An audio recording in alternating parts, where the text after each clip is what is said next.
How often would Miss Heard drink in your presence while you were in a relationship? Always. Miss Heard, she took a shine to a very nice Spanish wine called Vega Sicilia. She and all her friends did. Yeah, the wine would come out, and Miss Heard could very easily drink 2 bottles of wine per night. Well, not a problem. What I found strange was when I did get sober, well, I was off the opiates that I had been addicted to prior to a year or so before. She asked me if I would stop drinking to save the relationship, of course.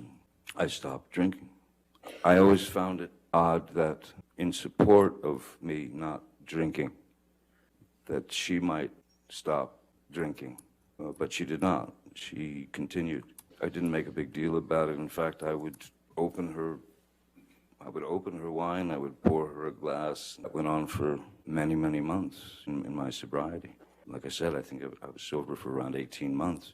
There was a time when I was asked to, and I'd been off of alcohol, I'd been off of drugs, everything, except for the medication that I'm prescribed. I had to go to London to give Lifetime Achievement Award to a dear old friend who was an elderly man, great actor called, his name's Christopher Lee.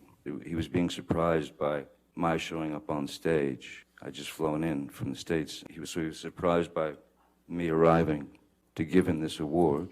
Christopher came up and accepted the award. They brought us backstage to this beautiful library. I was with Christopher and his wife. The waiter came up and had 3 glasses of champagne.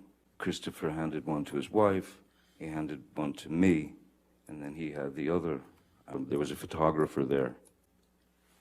The glass came up to toast.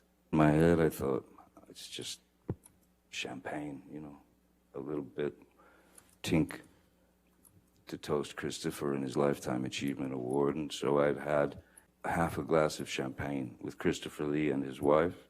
Immediately after that award ceremony, I went to pick up Miss Heard and take her to dinner at a restaurant. And I told her that I'd had a half a glass of champagne with Christopher.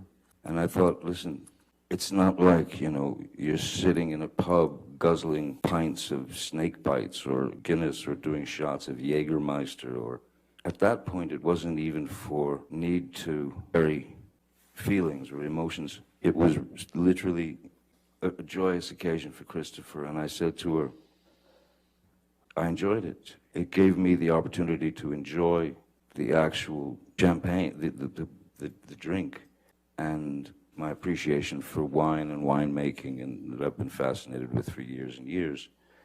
And I saw nothing wrong in it, and I said I'd like to have a glass of champagne. As she was sitting there with a glass of wine, we were in the restaurant, and she absolutely lost it and got up and stormed to the ladies' room. And I told my security and driver, I said, I think we have to go. I think we're going to have to leave. So we left the restaurant and went home. And the mere suggestion of me sipping a glass of champagne or having 1 glass or 2 glasses of wine, she went apoplectic. I was weak.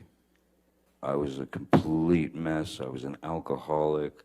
I was going to ruin everything. Your kids are not proud of you. They can't stand what you're doing to yourself. So at that point I said to her, okay, listen, how about this? You want to support me not drinking. I've never asked you this before. How about you stop drinking? How about you get sobriety and share this sobriety with me to support me and help me through this? What did she say to that? No. No. She said no. She said she didn't have a problem. I've never had a physical addiction to alcohol. I don't.